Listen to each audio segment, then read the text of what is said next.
होतो दादा की आमच्या गडचिरोली जिल्ह्यामध्येच तशी परिस्थिती आहे का असं वाटत होतो.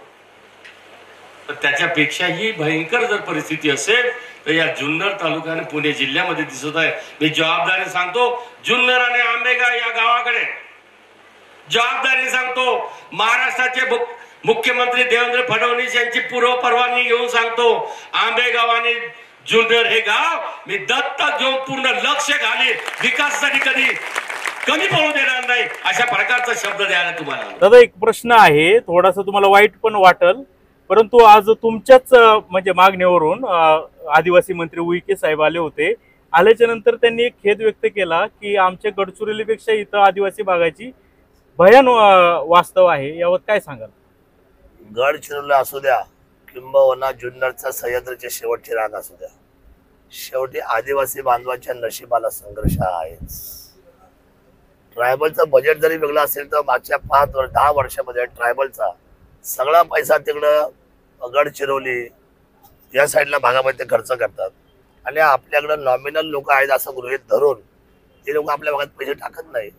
त्यामुळं आज इथे येऊन गेले आणि त्यांनी मान्य केलं की तिकडच्या भागा एवढीच तिथं परिस्थिती बिकट आहे.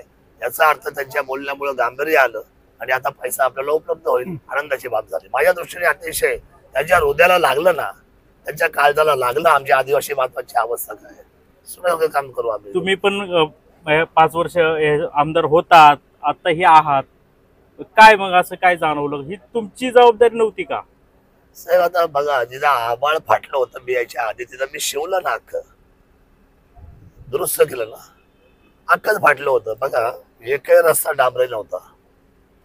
हे देवराम लांडे त्यांच्याबरोबर काम करायचे, हे म्हणायचे कुत्र्याला पण चालता येणार नाही असे रस्ते होते. आता मध्या गुळगुळीत झाले. हे कोण मी म्हटलं का? याचा अर्थ बदल केला ना शरद सोनवणे का? बेज वाटेपासून तर इगळून सुकाळवाडे हिवरे पठारापासून तर तुम्ही आता तिकडं आपटाळेपासून आंबोली, शिवली पासून तर तिकडे तुम्ही घाटघर आणि घाटापासून तर माणिकडो, तिकडे डायरेक्ट उदापूर पासून तर डायरेक्ट कोपरा मांडव, तिकडं आमच्या मडच्या चौकापासून पारगाव मडच्या चौकापासून तर तळे रानतळमाचे मध्ये असलेले आमचे खड्ड्याची वाडी, म्हणजे सगळे रस्ते एका टायमाला शरद सोनवणे पूर्ण केले ना साहेब, एका टायमाला, आणि क्वालिटीचे केले. रस्त्याला नाव ठेवायला जागा नाही ठेवली कुणाला. शिवाय आंबे हातूचा घाट पुन्हा विस्कडला आणि पुन्हा बांधला आणि तयार करून टाकला. तिकडेच ते आमच्याकडे यायला जायला कोपरा मांडून जायला तो घाट होता, त्याला सगळ्या बाजून रॅलिंग लावली. म्हणजे एवढी कामं 5 वर्षात काय काय करणार एक माणूस? म्हणजे मंत्र्यांना सुद्धा प्रश्न पडेल. आता माझ्या आता तुम्ही बारबाईची मुलाखत घ्या.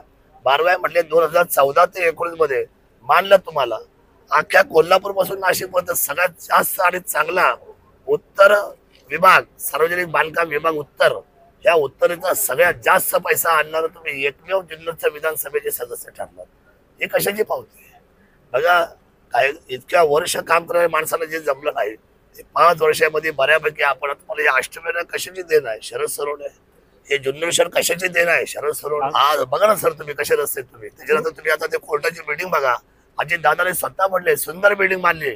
तुम्ही कामं केली त्यामुळे तुम्ही आता निवडून आलेला आहात, तुम्हाला लोकांनी विजय केलेला आहे, मातबर लोक असताना देखील. परंतु आता काही रस्त्यांवर खड्डे पडलेले आहेत, हे खड्डे बुजवले जाते. लोकांमध्ये अशी चर्चा आहे आदिवासी भागातून शरद सोनवणे यांना कमी मतं मिळाली म्हणून दुर्लक्ष करताय की काय? नाही, आता हे सुरुवात झाली साहेब, अजून पैसाच कुठे आहे? शासनाच्या तिजोरीतच पैसा नाहीये. होईल ना, मी आपल्याला शब्द देतोय. आदिवासी बांधवांना मतं शरद सोनवणे 15 वर्षात कधीच नाही दिली, पण रस्ते मीच केले. मताला कुठे माझा निवडणूक आहे? मी सर्व नाहीये, तालुक्याचा आमदार आहे. मी सगळे जाती धर्म माणसं जमाती ही माझी आहेत. मी त्यांचं पालकत्व घेतलेलं आहे. कोणी मतं दिली कोणी नाही दिली हे आधीच्या काळातलं होतं, बांगल्यावाल्यांचं काम होतं, माझं नाही. मी साधा माणूस आहे. दुसरी गोष्ट तुम्ही म्हणले मातंबर, हे माझ्या दृष्टीने साहेब हे जनतेचे मातंबर नाहीये, हे आर्थिक मातंबर आहेत. हे पैशाचे मातंबर होते म्हणून हे घरी गेले. हे जनतेचे मातंबर ना, जनतेचे मातंबर आम्ही आहोत. जे 24 तास जनतेत थांबतो, जनतेमध्ये बसतो, मांडी घालून जेवतो, त्यांचे डोळे पुसतो, त्यांच्या मुलाबाळांना शाळेत जाताना जर काही तकलीफ झाली तर त्यांचे 4 पैसे फी सुद्धा भरतो. म्हणून मातंबर हा शब्द त्यांना फक्त केवळ पैशासाठी लागू होणार, जनमानसात ते कधी मातंबर नाही. आणि आपल्याला मी विश्वास देतो आदिवासी भागातल्या बाबतीमध्ये तुम्ही निश्चिंत राहा. आज मी याच्यासाठीच हा पहिला मेळावा कुठला घेतलाय निवडून आल्यापासून आदिवासी भागात घेतलाय. काहीतरी गणित असेल ना डोक्यात. एक म्हणजे केवाडी ते मानकेश्वरचा 149 कोटीचा पूल बांधायचा आहे. रहदारी कमी करायची आम्हाला दळणवळण. दुसरा भाग म्हणजे 94 किलोमीटरचा रिंग रोड आहे.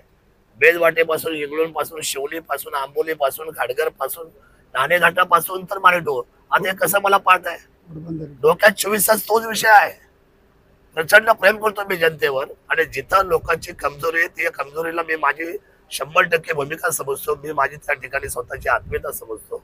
ती कमजोरी आम्हाला दूर करायची, पूर्व आणि पश्चिमची दरी मला कमी करायची आहे. जसा पूर्व भागातला माणूस हा स्वतः श्रीमंत स्वतःच्या पायावर स्वयंपूर्ण आहे, तसा आदिवासी विभाग मला स्वयंपूर्ण करायचा आहे. मी 2च मागणी आज मागितल्या साहेबांकडे, 2च, केवळ 2. एक की आम्हाला आदिवासीच्या भागावर जे धरणं बांधलेत त्या तिथं आम्हाला बुडीत बंधारे पाहिजे आणि त्याला निर्णय घ्यायला लावणार. त्यांचं पाणी त्यांना ठेवलंच पाहिजे. त्यांच्या जनावरांना, त्यांच्या शेतीला, त्यांना प्यायला, आमच्या माता भगिनींना इतकी त्यांची जी धावपळ चालू आहे आम्हाला ते ऐकवत नाही. खूप वाईट वाटतं मला या गोष्टी पाहिल्यानंतर. आणि मग ते करायचं आहे. आणि दुसरी गोष्ट, कोपरं मांडवाला मला पाणी चांगलं द्यायचं आहे. तिसरी गोष्ट की मी यांना आजही सांगितलं की मला दाऱ्या घाट फोडायचा आहे. जो दाऱ्या घाट खूप अडचणीचा वाटतो, खूप त्रासदायक वाटतो, अनेक कागदपत्रामध्ये त्याला आपल्याला त्रासदायक, आपल्याला ते क्लिष्ट असलेली प्रक्रिया जरी असली तरी आपल्याला त्याच्यावर धोरण काम करू. एकदा दाऱ्या घाट फुटला नाही फुटला. माझा आदिवासी विभागातला कुठलाही माणूस कुणाचाही दरवाजाला हात पसरला जाणार नाही. त्याच्या स्वाभिमानाचा आजपासून धक्का लागलाय, तो आमच्या जिव्हारी लागलेला आहे. त्यामुळं मला बदल करायचाच आहे. त्यासाठी मला ही आमदारकी जनतेने दिली आहे. आदिवासींची मतं 15 वर्षात जरी मला आली नाही, पण आदिवासीचं प्रेम कधी कमी होणार नाही. शेवटी मला राजमान्य केलं त्यांनी. मी तालुक्याचा आमदार झालोय, तर मताची टक्केवारी हे आम्ही कधी मोजत नाही. कामाच्या निमित्ताने तालुका सगळा समोतली आपला सक्षम व्हायला पाहिजे आणि त्या तालुक्याची प्रगतीची नादी ही महाराष्ट्रात जायला पाहिजे.